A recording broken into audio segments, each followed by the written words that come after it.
धौलपुर नगर परिषद सभापति खुशबू सिंह के खिलाफ अविश्वास प्रस्ताव लाया गया है। पार्षदों ने जिला कलेक्टर और जिला निर्वाचन अधिकारी को इस संबंध में ज्ञापन भी दिया है। पार्षदों ने सभापति पर कई गंभीर आरोप लगाए हैं। उनका कहना है कि वोट के गठन के बाद नियम के मुताबिक साधारण बैठकें आयोजित नहीं की गई। राजस्थान नगर पालिका अधिनियम के तहत आवश्यक कमेटियों का गठन भी नहीं किया गया है।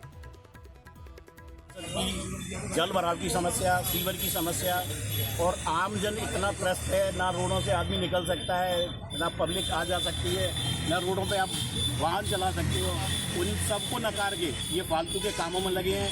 आज यहाँ कल वहाँ इस तरह की हरकतें कर रहे हैं और पार्षदों को धमकियाँ दी जा रही हैं कि तुम्हारे भी मकान तोड़े जाएंगे। इसमें सभापति और आयुक्त दोनों मिलकर भ्रष्टाचार फैला रहे हैं। आज हमने सभापति के खिलाफ अविश्वास प्रस्ताव कलेक्टर साहब को पेश किया है, जिस पर जो भी कार्रवाई होगी वो जो डेट देंगे उस दिन हम उसको हटाने की कोशिश करेंगे। आज नगर परिषद के नेता प्रतिपक्ष कुकू शर्मा के नेतृत्व में कई सारे पार्षद आए थे और उन्होंने चेयरमैन के खिलाफ अविश्वास प्रस्ताव दिया है। उसमें कुछ पार्षदों के साइन थे, तो हम उसको लीगली म्यूनसिपैलिटी एक्ट और रूल्स के हिसाब से, जो नो कॉन्फिडेंस मोशन के जो रूल्स के हिसाब से उसको वेरीफाई करा के फिर आगे की कार्रवाई जो भी है वो हम करें।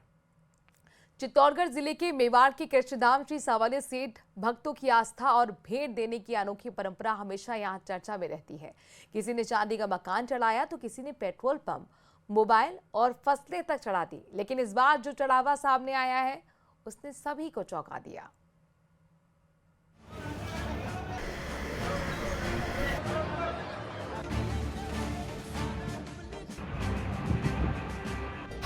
भक्तों की भेंट में नया कमाल, चांदी की बंदूक से हर कोई हैरान। आस्था का ये अंदाज थोड़ा अलग। माँ मुरादे पूरी करते, हलवा बांटूंगी, ये गाना तो सभी ने सुना होगा, लेकिन क्या आपने कभी सुना है कि हे भगवान मन्नत पूरी कर दे, चांदी की बंदूक और गोली चढ़ाऊंगा। सुनकर ही अजीब लगता है ना, लेकिन ऐसा ही एक अनोखा मामला सामने आया है चित्तौड़गढ़ से, जहां मेवाड़ के प्रसिद्ध श्री सांवलिया सेठ के दरबार में ऐसी अनूठी भेंट चढ़ाई कि लोग हैरान रह गए। दरअसल चित्तौड़गढ़ में एक अज्ञात भक्त ने श्री सांवलिया सेठ को करीब आधा किलो चांदी से बनी बंदूक और चांदी की ही एक गोली भेंट की। यह अनोखी भेंट इन दिनों मंदिर परिसर और श्रद्धालुओं के बीच चर्चा का विषय बनी हुई है।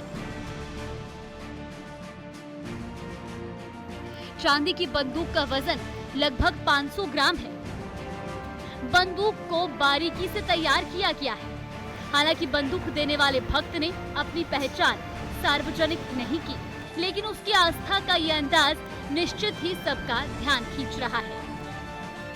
सांवलिया सेठ के दरबार में हर महीने करोड़ों रुपए का चढ़ावा आता है, लेकिन चांदी की बंदूक पहली बार देखने को मिली। दर्शन करने पहुंचे भक्त इस चढ़ावे को देखकर आश्चर्यचकित हो रहे हैं और इसे अलग अलग भावनाओं से जोड़कर देख रहे हैं।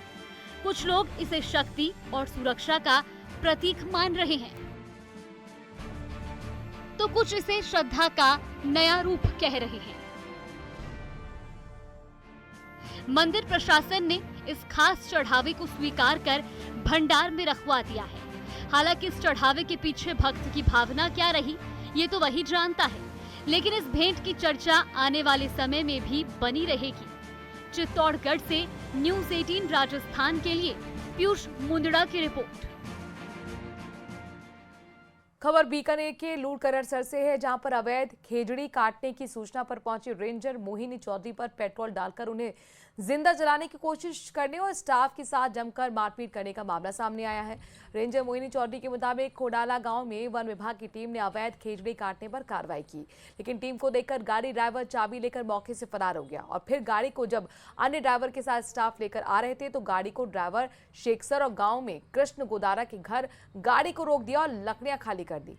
जब मौके पर पहुंचे तो आरोपी कृष्ण गोदारा ने पेट्रोल डालकर जिंदा जलाने की कोशिश की। से चलने के बाद सेक्सर गांव आता है, तो उन्होंने क्या किया कि गाड़ी को घुमा के कृष्ण गोदारा के घर पे गाड़ी एंटर करवा दी और गाड़ी खाली करने लगे। मैं अपनी पर्सनल गाड़ी में थी। वापस जाकर जब राम प्रताप के साथ आता भाई कि राम प्रताप ने इधर उधर साइड में होकर मुझे कॉल किया कि मैडम गाड़ी इन्होंने कृष्ण गोदारा के घर में डाल दी है और गाड़ी खाली कर रहे हैं। मैं हाथों हाथ अपनी पर्सनल गाड़ी को घुमा के वापस इनके घर पे जाके पहुंची। राम प्रताप को जैसे तैसे वहाँ से बाहर निकाला, खुद गाड़ी के ऊपर पिकअप के ऊपर, जिसमें से लगभग आधी लकड़ियाँ वो नीचे गिरा चुकी थी, वो लकड़ियों के ऊपर जाके मैं खड़ी हो गई कि गाड़ी खाली तो मैं नहीं करने दूंगी। वहाँ पे कृष्ण गोदारा ने खुद मुझ पे कि मैं तुम्हें भी जलाऊंगा, गाड़ी को भी जलाऊंगा और लकड़ियाँ भी जलाऊंगा। डायरेक्ट वहाँ पे उसके पास पेट्रोल से भरा वो जरीकन था, पूरा का पूरा जरीकन मुझ पे फेंक के मारा, पूरा ऊपर से लेकर नीचे तक मुझे पेट्रोल से भिगो दिया। ये देखिए उसके प्रूफ में ये गाड़ी के जो पेट्रोल के निशान हैं ये वही हैं। वहाँ साइड में खड़ा था, मैं ऊपर थी, उसने मुझ पे सीधा पेट्रोल फेंका था। माचिस की तीली जला ली थी जस्ट 1 या 2 सेकंड में। अगर स्टाफ था राम प्रताप, इसने अपनी हाथापाई से बीच में करते हुए तीली बुझाई थी। अगर ये तीली नहीं बुझाता तो वो लोग मुझे जिंदा ही जला देते। सिरोही के पिंडवाड़ा से ब्रेकिंग न्यूज आपको बताते हैं। अवैध बायोडीजल के पंप पर रसद विभाग ने एक्शन लिया है। 3 बायोडीजल पंप पर कार्रवाई को अंजाम दिया गया। पंप से मौके पर हजारों लीटर बायोडीजल बरामद किया गया है। किरोड़ी लाल मीणा की कार्रवाई के बाद रसद विभाग में आज 3 बायोडीजल पंप पर यह कार्रवाई को अंजाम दिया गया। विभाग ने मौके से हजारों टन बायोडीजल भी बरामद किया। कार्रवाई के बाद फिर जिले में हड़कंप मचा हुआ है। 12 से ज्यादा बायोडीजल के पंप बंद कर संचालक रफू चक्कर हो गए। किरोड़ी लाल मीणा की कार्रवाई के बाद जिला प्रशासन लगातार एक्शन में है। नागौर के नावा क्षेत्र में भारी बारिश ने सिर्फ मौसम ही नहीं बदला बल्कि हजारों परिवारों की रोजी रोटी भी छीन ली है। देश भर में नमक पहुंचाने वाला ये इलाका इन दिनों बेरोजगारी की मार झेल रहा है। नमक की क्यारियां पानी से भर चुकी हैं और मजदूर खाली हाथ घर लौट चुके हैं। नमक की क्यारियां डूबी, परेशानियां बढ़ी, मौसम नहीं बदला, जिंदगी बदल गई। ऐसी पड़ी मार, लोग हो गए बेरोजगार। जहां कभी झीलों में नमक चमकता था, आज वहां बस पानी और सन्नाटा पसरा है। नागौर जिले का नावा इलाका जो देश को नमक देता है, वहां आज खुद के घर में खाने का संकट है। यहां करीब 3000 नमक उत्पादक इकाइयों में 30,000 से ज्यादा मजदूर काम करते हैं, लेकिन बरसात ने नमक की क्यारियों को डुबो दिया और मजदूरों की उम्मीदें भी। बारिश के पानी से नमक उत्पादन पूरी तरह से ठप हो गया है। यूपी, बिहार और मध्य प्रदेश से आए मजदूर लौट चुके हैं। जो स्थानीय मजदूर हैं वो खाली हाथ घरों में बैठे हैं। हम यहाँ पे गरीब आदमी हैं, बेरोजगार की तरह काम कर रहे हैं। काल्डी के अंदर बारिश की समय हो रहा है, हम इधर धंधा कर रहे हैं, बारिश ज़्यादा हो रहा है और अब क्या करें, हम बेरोजगार हैं। सरकार से हम मदद मांगना चाहते हैं सर। महिलाएं भी नमक इकाइयों में बराबरी से काम करती थी। अब घर चलाना इनके लिए एक बड़ी चुनौती बन चुका है। गरीब आदमी यहाँ काल्डा में काम करा, अब बरसात होगी, मैं बेरोजगार हो गया। अब मैं गरीब आदमी काई करा, मन को सहायता दे। काम करा, बरसात होगी, मैं बेरोजगार हो गया, गरीब आदमी यहाँ। मई, जून और जुलाई नमक उत्पादन के लिए सबसे अहम होते हैं, लेकिन इस बार बारिश ने नावा, सांभर और कूचामन की खारी झीलों को पूरी तरह से जलमग्न कर दिया है। इससे व्यापारियों को भारी नुकसान और हजारों मजदूरों को बेरोजगारी झेलनी पड़ रही है। खाल्डे में बारिश के अंदर बंद हो जाता है प्रोडक्शन और खाल्डा एकदम बंद हो जाता है, पानी भर जाता है पूरी झील के अंदर और कई बारे के मजदूर आते हैं, हजारों आदमी वो यहाँ पर बेरोजगार हो जाते हैं। इसको रोजगार के दिलाने हुए सरकार के हम पहले आगे काफ़ी लिख के दिए और मजदूरों को रोजगार दिलाया जाए। नमक जो अब तक स्वाद की पहचान था, अब वो ही हजारों परिवारों को पीड़ा देगा। जहां हर साल मेहनत की चमक से क्यारियां सफेद होती थी, वहां पानी भरा हुआ है। बारिश थमेगी, शायद काम भी फिर से शुरू होगा, लेकिन इन कुछ महीनों की भूख और बेबसी भुलाए नहीं भूलेगी। न्यूज़ 18 के लिए नागौर से प्रकाश तंवर की रिपोर्ट। फिलहाल खबरों में आगे बढ़ते हैं। अलवर के हेड पोस्ट ऑफिस में मंगलवार को एक बड़ी चोरी की घटना हुई। पोस्ट ऑफिस में एजेंट का काम करने वाली एक बुजुर्ग महिला के बैग से 2 महिलाओं ने 2 लाख रुपए चोरी कर लिए। एक उपभोक्ता का पैसा जमा करने के लिए महिला रुपए लेकर आई थी। इस दौरान वहां मौजूद 2 महिलाओं ने इस पूरी घटना को अंजाम दिया। पोस्ट ऑफिस में लगे सीसीटीवी कैमरे में महिलाएं घूमती हुई और बैग के पैसे निकालती हुई नजर आई हैं। पोस्ट ऑफिस में लगे सीसीटीवी कैमरे की जब रिकॉर्डिंग चेक की गई तो कैमरे में 2 महिलाएं पोस्ट ऑफिस में घूमती हुई और बैग की चेन खोलती हुई साफ तौर पर नजर आई हैं। बहरहाल पुलिस मामले की पड़ताल में जुट गई है।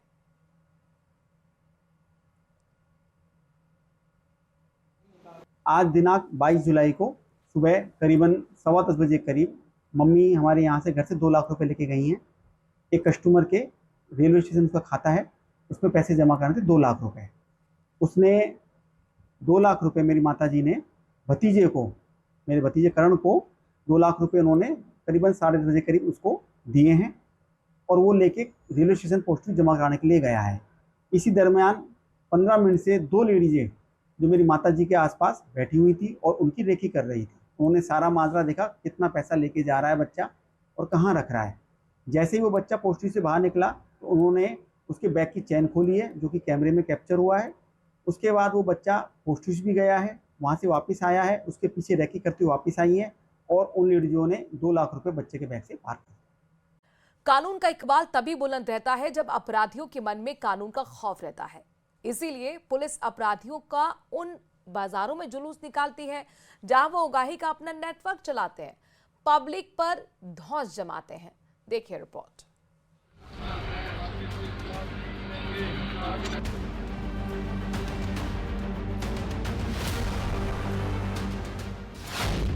पुलिस ने बदमाशों का निकाला जुलूस,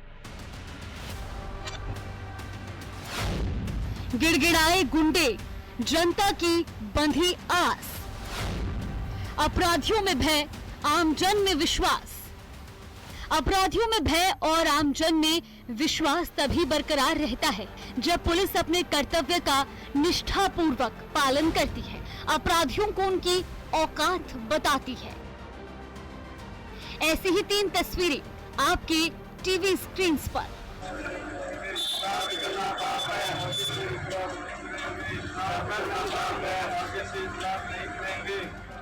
सिर्फ होने से कुछ नहीं होता, होने का हक अदा करना पड़ता है। पुलिस अपना हक अदा कर रही है, तभी लूट खसोट पर ऐश काटने वाले दिन के उजाले में अपने अपने कान पकड़कर जनता जनार्दन को बता रहे हैं कि अपराध की कोई उम्र नहीं होती।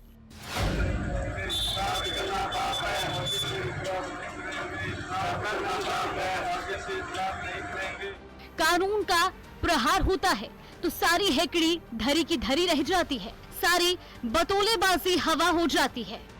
अब इन चारों का गुनाह सुनिए।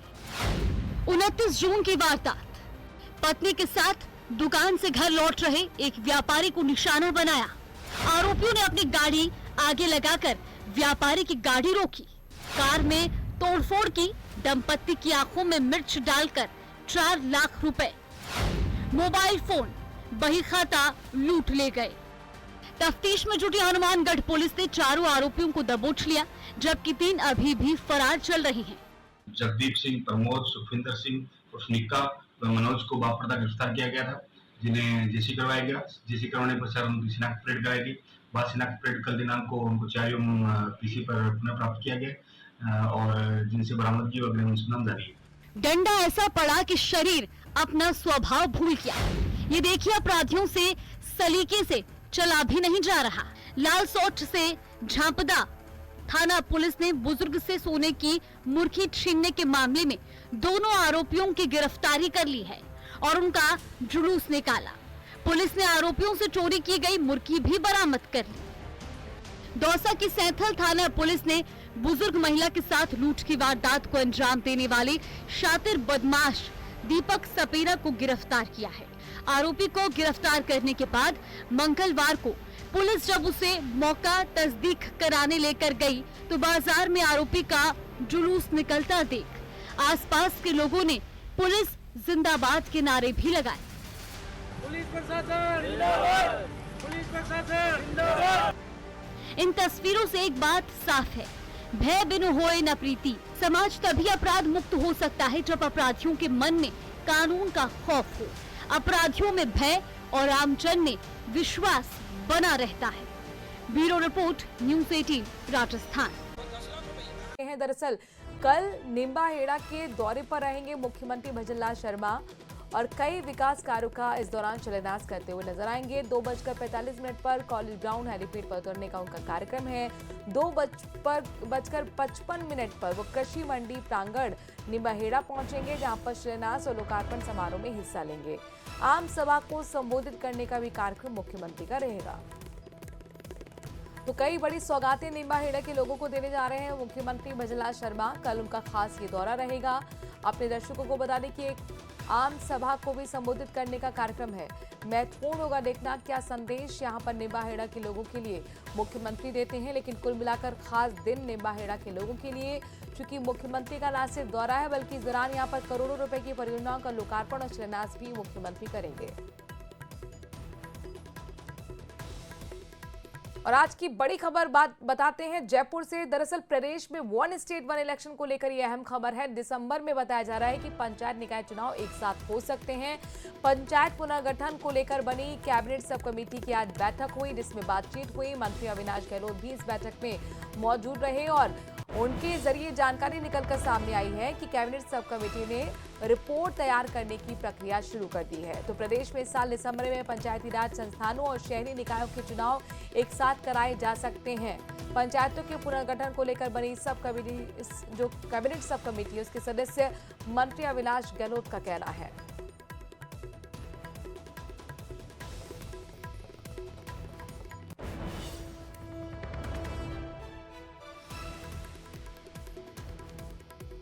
निर्देश पर जो पंचायत पुनर्गठन की सब कमेटी की बैठक थी वो लगातार हो रही है और आज भी उस संबंध में बैठक हुई है। जिला परिषद पंचायत समिति पंचायतों के पुनर्गठन के संबंध में जो दिशा निर्देश सरकार की तरफ से जारी हुए थे उसको देखते हुए उस पर कमेटी के सदस्यों द्वारा विचार विमर्श किया गया। निश्चित ही सही समय पर पंचायतों का पुनर्गठन की रिपोर्ट तैयार करके हम सरकार को भिजवा देंगे और माननीय मुख्यमंत्री के निर्देशों के बाद उसको जारी कर दिया जाएगा। उपराष्ट्रपति देश का दूसरा सर्वोच्च पद, इस पद पर शेखावाटी के दो सपूत भैरों सिंह शेखावत और जगदीप धनखड़ पहुंचे हैं, लेकिन अलग अलग वजहों से दोनों ही कार्यकाल पूरा नहीं कर पाए।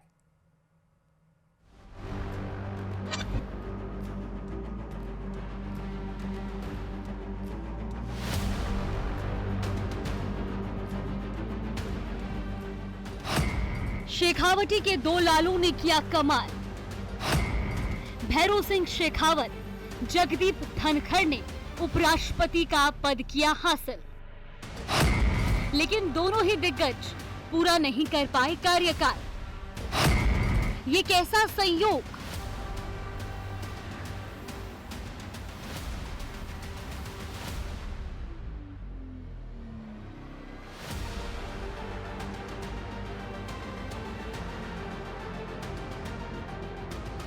उपराष्ट्रपति जगदीप धनखड़ के अचानक इस्तीफे ने राजनीतिक हलकों में हलचल मचा दी है। उपराष्ट्रपति धनखड़ का कार्यकाल 10 अगस्त 2027 को पूरा होना था, लेकिन कार्यकाल पूरा होने के करीब 2 साल पहले ही उन्होंने स्वास्थ्य कारणों का हवाला देते हुए इस्तीफा दे दिया। गांव से उपराष्ट्रपति भवन तक पहुंचे। झुंझुनू के किठाना गांव के हैं धनखड़। कांग्रेस के बाद भारतीय जनता पार्टी में हुए शामिल। 1993 से 1998 किशनगढ़ सीट से रह चुके हैं विधायक। 2019 में पश्चिम बंगाल के राज्यपाल बने। 11 अगस्त 2022 देश के 14वें उपराष्ट्रपति बने। इस्तीफे से मचा सियासी घमासान। उपराष्ट्रपति धनखड़ के इस्तीफे के दूरगामी असर की बात कही जा रही है, जो आने वाले दिनों में सत्ता संगठन में बदलाव ला सकते हैं। लेकिन अपना कार्यकाल पूरा नहीं करने वाले धनखड़ इकलौते उपराष्ट्रपति नहीं हैं। इनसे 18 साल पहले सीकर जिले के दांतारामगढ़ तहसील के भैरों सिंह शेखावत भी अपना कार्यकाल पूरा नहीं कर पाए थे। भैरों सिंह शेखावत ने 2007 में राष्ट्रपति का चुनाव लड़ा और हार गए, जिसके बाद उन्होंने उपराष्ट्रपति पद से नैतिक आधार पर इस्तीफा दे दिया था।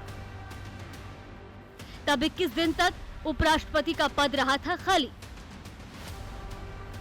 यानी प्रदेश के 2 सियासी दिग्गज अपना कार्यकाल पूरा नहीं कर पाए। आपको बताते चले कि कार्यकाल के दौरान इस्तीफा देने वाले धनखड़ तीसरे उपराष्ट्रपति हैं। वीवी गिरी ने 20 जुलाई 1969 और आर वेंकट रमन ने 24 जुलाई 1987 को पद से इस्तीफा दिया था। दोनों ने राष्ट्रपति पद का चुनाव लड़ने के लिए यह कदम उठाया था, जबकि पूर्व उपराष्ट्रपति कृष्णकांत का कार्यकाल के दौरान निधन हो गया था। Bureau report, news 18 Rajasthan. 23 से 25 जुलाई तक भारतीय वायुसेना राजस्थान के बाड़मेर और जोधपुर जैसे संवेदनशील क्षेत्रों में सीमा के नजदीक एक विशाल सैन्य अभ्यास करेगी। यह अभ्यास नियमित ऑपरेशनल तैयारी का हिस्सा है, लेकिन पश्चिमी सीमा पर बड़ी सतर्कता के बीच इसका महत्व और बढ़ गया है। बता दें कि ऑपरेशन सिंदूर के बाद से ही इलाके में लगातार अभ्यास जारी है।